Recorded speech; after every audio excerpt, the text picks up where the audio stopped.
영생의 길. 박희태지음.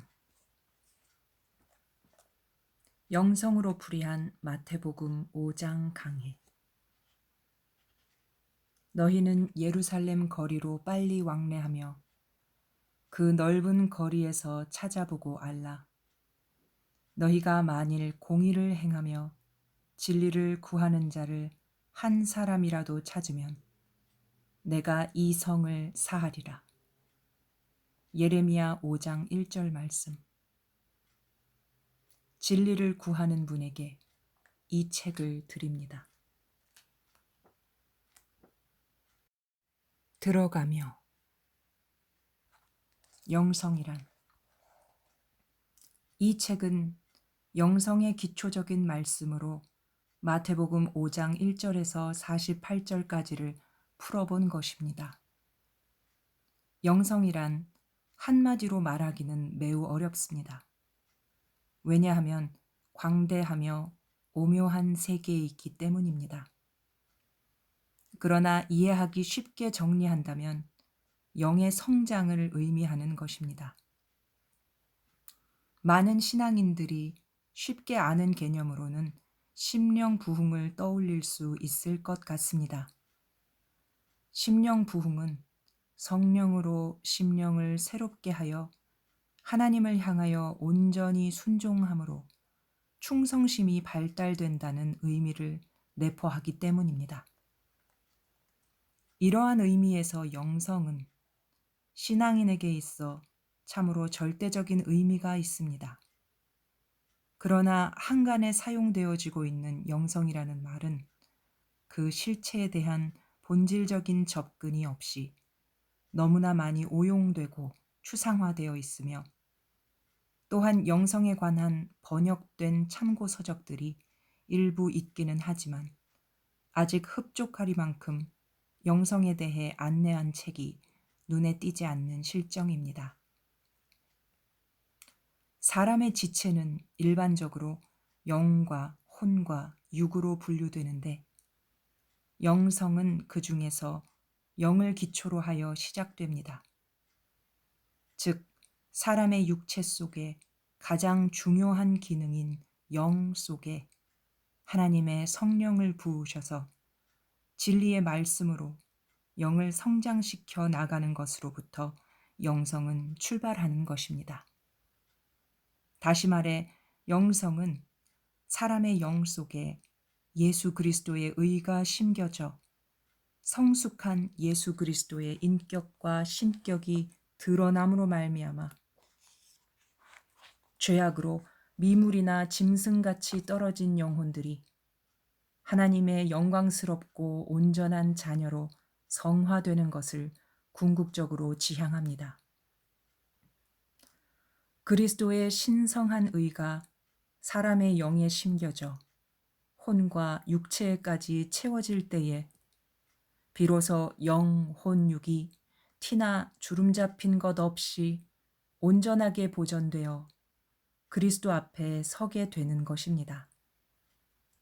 이때야말로 여호와 하나님 아버지께서 계신 영원한 천국에 손님이 아니라 신부로 들어가서 혼인잔치를 할 수 있는 상태가 되는 것입니다.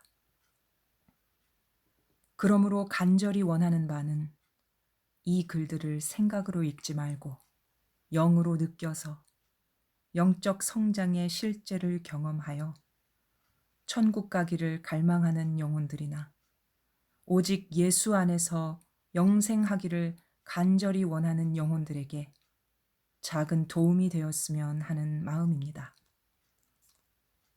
영의 성장은 곧 나의 모든 지체의 성장이며 예수 그리스도의 영광이며 하나님의 영광입니다.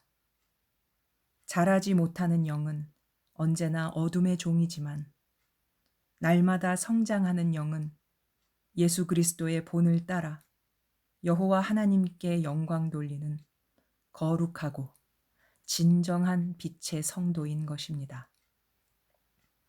신앙의 성장은 곧 영의 성장을 의미합니다. 진정으로 세상에 미련이 없고 영원한 천국만이 나의 본향이라고 생각하는 나그네 영혼들에게 천국에서 영광스럽게 만나기를 소망하며 끝까지 믿음의 승리자가 되기를 바라는 간절한 마음으로 이 책을 드립니다. 주후 1992년 3월 글쓰니 재판에 붙이는 글. 영생의 길이란 이름으로 이 글을 세상에 낸 지도 언 14년이란 세월이 지났습니다. 어지러운 세상, 혼탁한 기독교의 현실 속에서 주님의 핵심 메시지인 마태복음 5장 일부를 다시금 꺼내놓으면서 이 글을 마음에 두었을 누군가를 위해 간절하게 기도하는 마음입니다. 이제 다시 공의를 행하고 진리를 찾는 한 사람에게 조금이나마 영생의 길의 길잡이가 되고 싶은 마음으로 이 글을 내놓습니다. 재판을 발간하면서 약간의 문구 수정을 거쳤지만 여전히 일천한 언어 구사력으로 인해 표현하고자 하는 의미를 희생시키기는 마찬가지인 것 같습니다. 그러나 부디 이 글들이 읽으시는 분의 심령에 뿌리내려 하나님의 온전함을 표대로 달려가는 길동무가 되기를 바랍니다. 주후 2006년 12월 관악산 자락 아래서. 목차. 들어가는 말, 영성이란. 서론. 왜 마태복음 5장 1절에서 48절의 말씀인가? 제1단락, 영락. 제2단락, 참빛. 제3단락, 천국. 제4단락, 화목. 제5단락, 청결. 제6단락, 관계. 제7단락, 자비.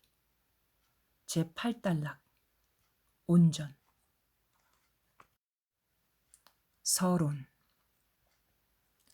마태복음은 구약의 그 기나긴 기다림 속에서 처음으로 뿜어내시는 새로운 시대에 대한 알림이자 그리스도의 세계에 대한 소개입니다. 이렇게 시작하는 그리스도의 세계는 진정으로 그 세계를 이루어내고 경험하는 과정을 통해서만이 열린 천국의 세계를 품게 되고 예수 그리스도 계시의 세계를 가지게 될 것을 예고하고 있습니다.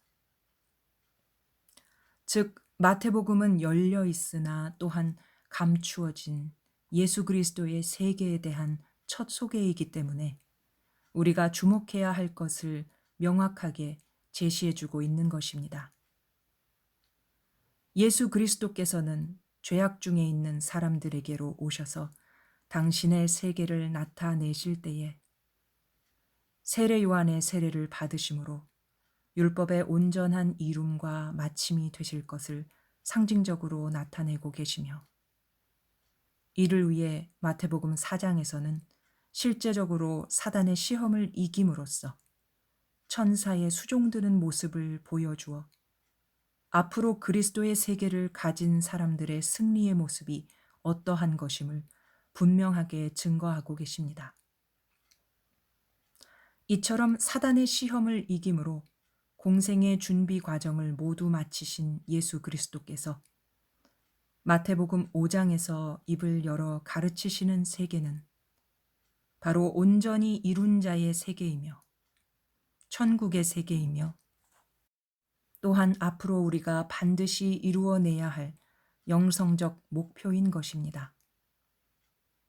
즉 예수 그리스도의 내면에 꽉 찬 천국의 세계, 영적 세계들을 통하여 뿜어나오는 그 말씀은 바로 주님이 이 땅에 오셔서 우리에게 궁극적으로 이루어야 할 지향점을 알려주시는 안내서인 것입니다.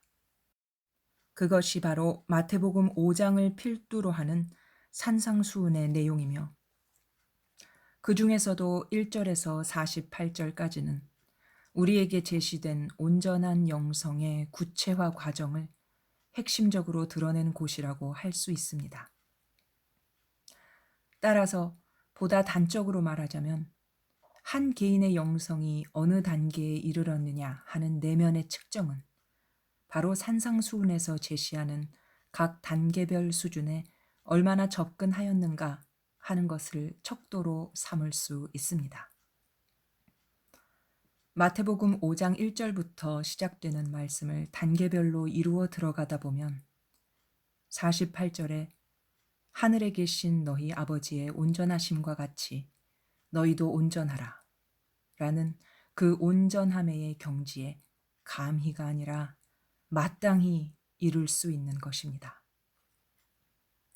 그 온전에 대하여 우리가 뉘기에 온전을 말할 수 있는가 라는 회의적 의문이나 혹은 하나님의 온전에 대한 상징적 의미 정도로 심상히 여기는 믿음 없는 생각에 대해 주님은 오늘도 너무나 진지하게 주목하라고 요구하고 계십니다. 생각으로 보는 자에게는 그 길이 문자로만 보이고 그래서 여전히 어렵고 이룰 수 없는 길이지만 처음부터 차례대로 그 길에 서서 그 길을 걷는 자에게는 바로 천국의 길, 온전에 이르는 길인 것입니다. 성령의 깨우침이 없이는 성경 구절에 나타난 표면적 의미조차도 이해하기가 어려운데 하물며 이룸의 내면 세계는 어찌 접근을 할 수 있겠습니까? 그러기에 성령의 깊은 깨우침이 필요하며 자신의 생각과 이론을 버리고 성령의 깨우쳐 주심을 따라 느낌을 따라 들어가며 영적 성장의 실제를 경험하여야 할 것입니다. 이 글을 읽고 느끼고 습득하기 위하여 마태복음 5장 1절에서 48절까지 대조하면서 지속적으로 읽는다면 더 깊은 묵상의 세계로 찾아 들어갈 수 있을 것입니다. 예수 그리스도의 온전한 세계로 말입니다.